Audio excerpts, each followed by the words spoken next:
अस्सलाम वालेकुम फ्रेंड्स, उम्मीद करता हूँ कि आप सब खैरियत से हैं। अपने वीकली एनालिसिस में आप सबको खुशामदीद कहता हूँ।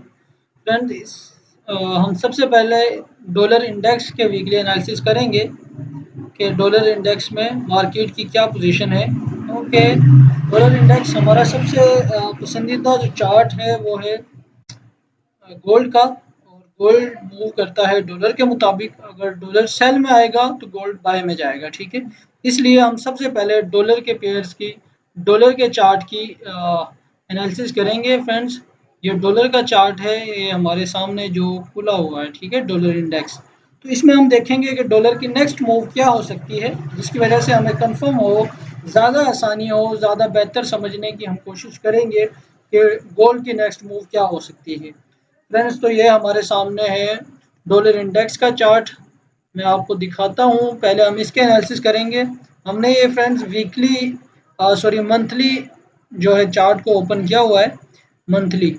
ये डॉलर इंडेक्स का बड़ा ही हाईएस्ट पॉइंट है जहाँ पे प्राइस इस टाइम खड़ी हुई है। हम ज़रा वाजिया मैं आप लोगों को समझा दूँ।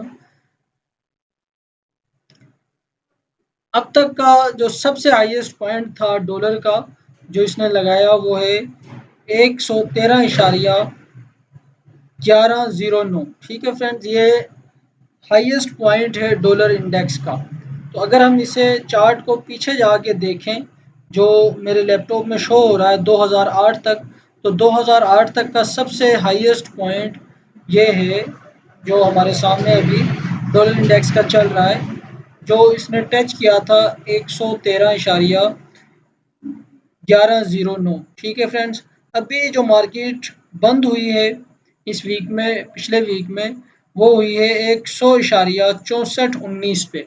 ठीक है फ्रेंड्स, तो देखते हैं कि नेक्स्ट वीक में या नेक्स्ट मंथ में, ये हमारे सामने मंथली चार्ट है, तो हम देखते हैं कि नेक्स्ट मंथ अभी फ्रेंड मंथ पूरा होने में अभी 8-9 दिन हैं। तो देखते हैं कि नेक्स्ट वीक में मार्केट किस साइड पे मूव कर सकती है। फ्रेंड्स, मजबूत सपोर्ट और रेजिस्टेंस को समझने के लिए हम अपने चार्ट को लाइन चार्ट कर सकते हैं, जिससे हमें जो ये शेडोज हैं कैंडल्स की, ये वाली शेडोज नहीं बल्कि क्लोजिंग एरिया जो है लाइन चार्ट में हमें नज़र आता है, जो ज़्यादा मजबूत होता है। फ्रेंड्स, ये जो 3 दफ़ा समझें, अगर हम 3 मंथ से या 3 दफ़ा ये प्राइस जो है इसी पॉइंट पे मूव कर रही है, देखें 3 दफ़ा इसने इसे टच कर लिया है, ठीक है। और ये वाला इसका सबसे स्ट्रॉन्ग पॉइंट है डॉलर इंडेक्स का, जो हमारे सामने मैं आपको दिखा रहा हूँ, ये वाला पॉइंट। और ये वाला जिसे ये ब्रेकआउट करके सेल में आ चुका है, ये वाला पॉइंट। तो अभी इसे देखते हैं मज़ीद तफसील से। तो इसके लिए मैं करता हूँ इसे दोबारा कैंडल्स चार्ट में कन्वर्ट फ्रेंड्स। तो ये जो हमारे सामने फ्रेंड खुली हुई है, ये कैंडल जो हमें नज़र आ रही है, इसके मुताबिक अभी डॉलर इंडेक्स जो है इस एरिया पे, स्ट्रॉन्ग एरिया पे खड़ा हुआ है, जहाँ से हमें इसमें दोबारा बाय की मूव देखने को मिल सकती है। या हो सकता है कि यहाँ से ये तकरीबन 10-12 कैंडल्स हैं, ये स्ट्रेट बाय की तरफ मूव कर रहा था। तो इससे ये रीटेस्ट करने के बाद मार्केट दोबारा हमें इस एरिया में, ये मंथ की कैंडल्स है तो इसे 2-3 मंथ लग सकते हैं, इस एरिया में हमें नज़र आ सकती है। ठीक है फ्रेंड्स, तो अगर हम इसे वीकली देखते हैं, तो ये मैं आपको पॉइंट बता दूं दोबारा, 1.14 डॉलर पे, $114 पे हम इसे दोबारा आने वाले वक्त में देख सकते हैं, अगर ये इसे यहाँ से ब्रेकआउट नहीं करती, ये प्राइस इसे इस एरिया को कुछ इस तरह से ब्रेकआउट नहीं करती, तो हम इसे दोबारा आने वाले वक्त में 113 पे देख सकते हैं। ठीक है फ्रेंड्स, ये वाला इसका एरिया है जहाँ पे प्राइस शेडो बना के, ये शेडो बना के इसे टच करके दोबारा ऊपर की तरफ मूव कर रही है। जब तक ये इसे कुछ इस तरह से ब्रेकआउट करके अगली नेक्स्ट कैंडल में या उससे अगले मंथ में जिस तरह से प्राइस मूव ना करे, हम इसे सेल नहीं सोच सकते। ये रीटेस्ट करके दोबारा प्राइस कुछ इस तरह से मूव करके हमें इस एरिया पे नज़र आ सकती है, जो मैंने आपको बताया था 113, 14 या 15 का एरिया ये बनता है। ठीक है फ्रेंड्स, अभी हम इसे छोटे टाइम फ्रेम में देखते हैं, क्योंकि हमने छोटे टाइम फ्रेम में रहते हुए ट्रेड्स को ढूंढना होता है शॉर्ट टर्म के लिए। तो ये है हमारे सामने वीकली टाइम फ्रेम। तो वीकली टाइम फ्रेम देखें आप, ये एरिया इसका बनता था जिसे इसने ब्रेकआउट किया है फ्रेंड्स, ये वाला एरिया।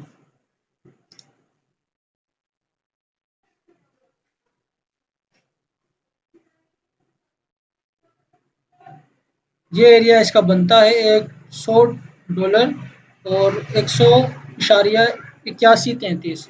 ठीक है, अभी प्राइस ने इसे ब्रेकआउट नहीं किया। इस वीक में अगर प्राइस इसे कुछ इस तरह से ब्रेकआउट कर जाती तो ज़्यादा कंफर्म हो जाना था कि ये अभी बाय में है या सेल में है। लेकिन हम इसे अगर लाइन चार्ट में करके देखते हैं तो हम देख रहे हैं कि बिल्कुल पॉइंट पे खड़ी है, ना बाय में है यानी ना इसने इसे क्लोज किया है और ना उससे ऊपर है, बिल्कुल उसी पॉइंट पे प्राइस खड़ी हुई है। फ्रेंड्स, तो हम देख सकते हैं कि नेक्स्ट वीक डॉलर इंडेक्स और गोल्ड के लिए बहुत ही इम्पोर्टेंट हो सकता है। हमें प्राइस इस वीक में कुछ इस तरह से दोबारा सेल में देखने को भी मिल सकती है। लेकिन अगर नेक्स्ट वीक में इसे ये इस तरह ब्रेकआउट करती है तो पहला टारगेट ये होगा और उसके बाद दूसरा टारगेट हमारा ये होगा आने वाले वीक्स में। और उसके बाद ये भी बड़ा ही इम्पोर्टेंट एरिया है इसके लिए, डॉलर इंडेक्स के लिए। तो अभी देखते हैं हम H4 में रहते हुए अपनी ट्रेड्स को। H4 में फ्रेंड्स क्या पोजीशन है।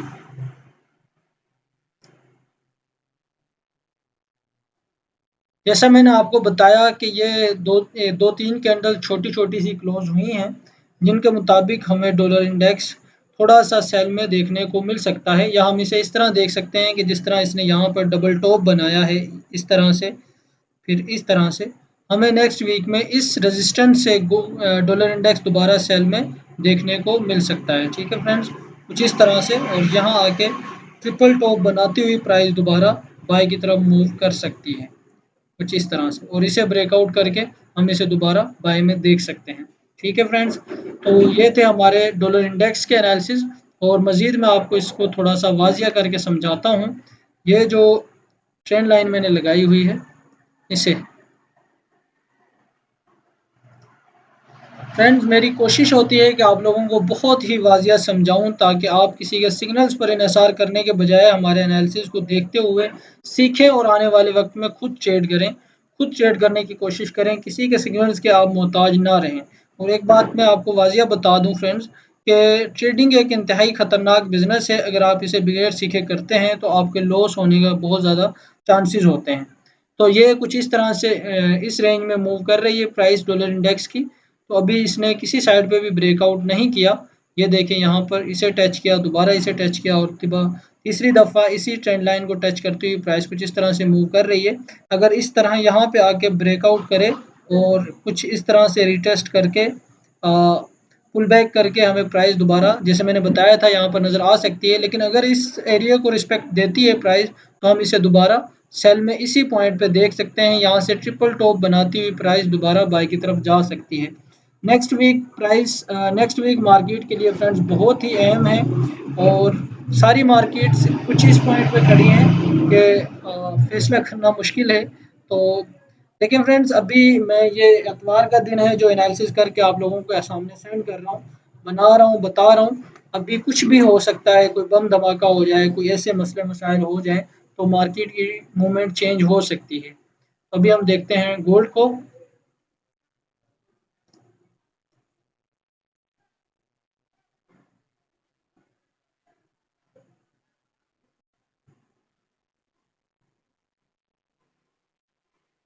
जी फ्रेंड्स, तो हमारे सामने है गोल्ड का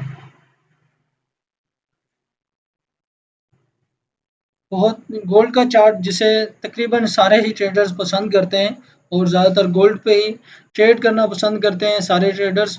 तो फ्रेंड्स कुछ इस रेंज में पहले मार्केट मूव कर रही थी। मैंने ये लेवल्स लगाए हुए हैं जो आने वाले वीक्स में हमारे काम आएंगे।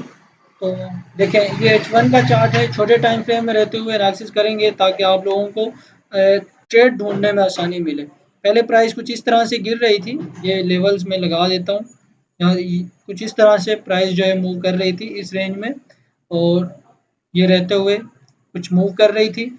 अभी इसने अपनी इस रेंज को ब्रेकआउट किया और अब इस रेंज में प्राइस मूव कर रही है। ठीक है फ्रेंड्स, इसको यहाँ से 1986 का एरिया है, प्राइस ने टच किया और ये स्ट्रॉन्ग रेजिस्टेंस एरिया भी बनता था। प्राइस ने इस एरिया को रिस्पेक्ट दी और अब इस हमारी ट्रेंड लाइन को ब्रेकआउट करती हुई प्राइस ये 1961 के एरिया पे खड़ी हुई है। ठीक है फ्रेंड्स, ये एक मजबूत दोबारा से सपोर्ट एरिया है। डॉलर इंडेक्स को देखते हुए हमें गोल्ड दोबारा इस तरह से पुल बैक करता हुआ बाय में 1986 के एरिया पे नज़र आ सकता है। अगर फ्रेंड्स ये पुल बैक करता है, हमने कंफर्मेशन के बाद एंट्री लेनी है। अगर यहाँ से ये पुल बैक करता है, हमें बाय में नज़र आता है, तो हमारा पहला टारगेट 1986 का होगा। लेकिन अगर यहाँ से ये सेल ब्रेकआउट होता है, जो कि ब्रेकआउट हुआ था, लेकिन इसने ये शेडो बनाई, कैंडल पूरी क्लोज नहीं की, कैंडल ऊपर की तरफ क्लोज हुई और दोबारा यहाँ पे एक कैंडल छोटी सी क्लोज हो गई H1 की, H4 की, सॉरी हम H4 के टाइम फ्रेम में है, H1 के में नहीं है। ठीक है, तो ये मैं इससे जरा करता हूँ। H4 का टाइम फ्रेम हमारे सामने ओपन है। ठीक है फ्रेंड्स, तो हमें प्राइस दोबारा से कुछ इस तरह नज़र आ सकती है, जैसे मैंने आपको बताया कि 1961 से हम इसे दोबारा 1986 के एरिए पे देख सकते हैं। अगर लेकिन इसे ये ब्रेकआउट करती है, तो हम इसे यहाँ 1946 या 40 का एरिया हमारा होगा। फिर इसे भी अगर ब्रेकआउट करती है, आपने अगर यहाँ से सेल की एंट्री लेनी है ब्रेकआउट होने के बाद, तो हमारा पहला टारगेट जो है 1940 का होगा। हमने यहाँ पे अपने आप को सेव करते हुए निकल जाना है। लेकिन अगर यहाँ से ये ब्रेकआउट करती है, दोबारा कंफर्मेशन कैंडल्स देती है कुछ इस तरह से, तो दूसरा टारगेट हमारा 1913 का हो सकता है, जो कि तकरीबन 200 या 22-23 डॉलर की मूव बनती है। डॉलर की मतलब आप समझ रहे हैं, यानी तकरीबन 220-30 पिप की मूव बनती है। ठीक है फ्रेंड्स, लेकिन अगर ये बाय की तरफ मूव करती है, डॉलर इंडेक्स को देखते हुए चार्ट अगर बाय की तरफ मूव करता है, तो हम इसे कहाँ तक देख सकते हैं आने वाले वक्त में। फ्रेंड्स, हमारे वीकली एनालिसिस को फ्रेंड्स आप यूज़ करते हुए इंशाल्लाह अच्छा प्रॉफिट कर सकते हैं। हम सारा कुछ वाजिया समझाने की कोशिश करते हैं। तो पहला जो लेवल फ्रेंड्स अगर बाय की तरफ होगा 1986 के बाद हमारा 2000 का होगा, और 2000 से ऊपर फिर मार्केट का हाईएस्ट पॉइंट शुरू हो जाएगा, जहां पे प्राइस ने 3 दफ़ा मंथली कैंडल में टच किया था 2070 तक। तो हमें नेक्स्ट वीक में प्राइस 2000 तक देखने को मिल सकती है फ्रेंड्स, कुछ इस तरह से। और ये भी हो सकता है कि यहाँ से प्राइस इस तरह मूव करके ये डबल टॉप बना के दोबारा लॉन्ग सेल में आ जाए। ठीक है, आपने कंफर्मेशन के बाद एंट्री करनी है, कंफर्मेशन के बगैर आपने एंट्री नहीं करनी। ये हमारी शॉर्ट टर्म ट्रेडें हैं, यानी हम नेक्स्ट वीक के मुताबिक देख रहे हैं। वीकली हमारे एनालिसिस हैं। अभी हम देखते हैं फ्रेंड्स बीटीसी को, कि नेक्स्ट वीक में बीटीसी क्या कर सकती है।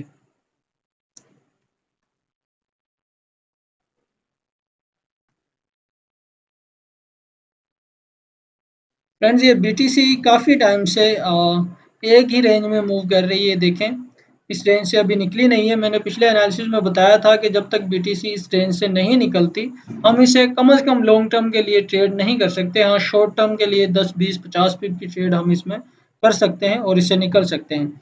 जब तक मैंने बताया था कि ये इस एरिया को यहाँ से इस तरह से ब्रेकआउट नहीं करती, हम इसमें कंफर्म ट्रेड नहीं देख सकते सेल की या बाय की।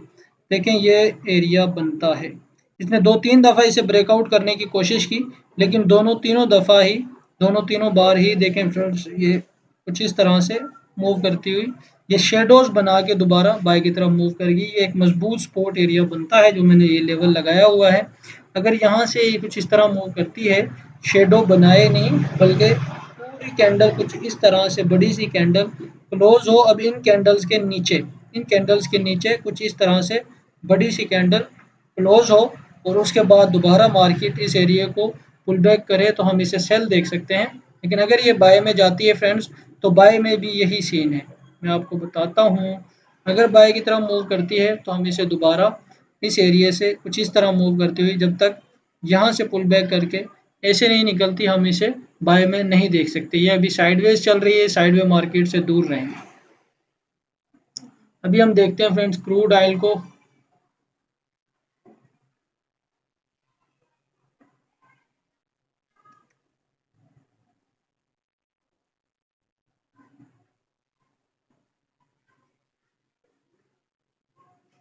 फ्रेंड्स, गोल्ड की तरह क्रूड ऑयल भी हमारा बड़ा ही पसंदीदा चार्ट है। इसकी मूव भी बड़ी ज़बरदस्त होती है, और ये बहुत ही अच्छी, अगर इसमें ट्रेड मिले तो बहुत अच्छा गोल्ड की तरह प्रॉफिट देता है। तो देखते हैं इसमें क्या सूरत हाल है। ये जो हम H4 के एनालिसिस कर रहे हैं छोटे टाइम फ्रेम में रहते हुए, ताकि आप लोगों को ट्रेड एंड ढूंढने में आसानी मिले। प्राइस कुछ इस तरह मूव करती हुई यहाँ ट्रिपल टॉप सा बना के खड़ी हुई है, तो नेक्स्ट वीक में हमें फ्रेंड्स इसमें कुछ इस तरह से सेलिंग देखने को मिल सकती है। ठीक है, कुछ इस तरह से। ये हमने मज़ीद कंफर्मेशन के बाद देखना है। अगर ये यहाँ से जिस तरह इसने कैंडल क्लोज की है, अगर ये यहाँ से सेल में आती है तो पहला टारगेट हमारा ये होगा 74 का, 74.00, और उसके बाद दूसरा टारगेट हमारा ये होगा, ये वाला 71.00 फ्रेंड्स। तो अगर मैं इसे और मज़ीद वाज़िया करके आप लोगों को समझाने की कोशिश करूँ बड़े टाइम फ्रेम में रहते हुए, तो देखें आप H1 में भी डेली कैंडल्स में भी फ्रेंड्स ये डबल टॉप ट्रिपल टॉप सा बना हुआ है, एक ये एरिया, एक ये एरिया, और उसके बाद देखिए ये वाला और ये वाला, ये मजबूत एक इसका रेजिस्टेंस एरिया बन गया है। तो यहाँ से हमें इसमें से सेलिंग देखने को मिल सकती है नेक्स्ट वीक में, और हो सकता है कि लॉन्ग सेल यहाँ से कुछ इस तरह निकल आए, कुछ इस तरह मूव करता हुआ यहाँ पे आ जाए, जिस रेंज में ये पहले 3-4 दफ़ा मूव कर चुका है। देखें कुछ इस तरह से, कुछ इस तरह से मूव करता हुआ इसने यहाँ से इसे ब्रेकआउट किया, अब इस एरिया पे है, यहाँ से रिटेस्ट किया, रिटेस्ट करने के बाद दोबारा बाय में गया, और हो सकता है कि दोबारा हम इसे लॉन्ग सेल में देख सकते हैं। ठीक है फ्रेंड्स, तो ये थे हमारे वीकली एनालिसिस। उम्मीद करता हूँ कि आपको ये पसंद आए होंगे, समझ आई होगी इनकी। फ्रेंड्स, आप हमारे वीआईपी ग्रुप को ज्वाइन करके डेली बेस पे सिग्नल्स हासिल कर सकते हैं। हम रोज़ाना 2-3 95% एक्यूरेट सिग्नल आप लोगों को फराहम करते हैं, और जिनको यूज़ करते हुए आप फॉरेक्स में प्रॉफिट कर सकते हैं। फ्रेंड्स, फॉरेक्स एक इंतहाई ख़तरनाक काम है, और इसे अगर आप बगैर सीखे करते हैं तो आपको लॉस होने के बहुत ज़्यादा चांसेस होते हैं। इसलिए इसे जब भी करना है मुकम्मल सीख के करना है, बगैर सीखे करेंगे तो आपको लॉस हो सकता है फ्रेंड्स। और एक बात मैं आपको बताऊं कि हम कोई ब्रोकर नहीं हैं, हम किसी भी पर्सनल अपनी एप्लीकेशन में आपको इन्वेस्ट करने का नहीं बोलते, और आपको किसी भी ब्रोकर की ज़मानत नहीं देते। हम सिर्फ चार्ट को रीड करते हैं, चार्ट को पढ़ते हैं, चार्ट में की नेक्स्ट मोमेंट को बताते हैं आप लोगों को, ताकि आप लोग इससे प्रॉफिट कर सकें। ठीक है फ्रेंड्स, हमारा सिर्फ जो काम है वो समझ लें कि तालीमी काम है। हम सिर्फ इसमें आपको ये बताते हैं कि नेक्स्ट मूवमेंट क्या हो सकती है, जिससे आप आसानी से प्रॉफिट कर सकें। ठीक है फ्रेंड्स, तो मिलते हैं नेक्स्ट वीकली एनालिसिस में। तब तक के लिए अल्लाह हाफिज़। वीडियो को लाइक करें, शेयर करें और चैनल को सब्सक्राइब करें। फ्रेंड्स, अल्लाह हाफिज़।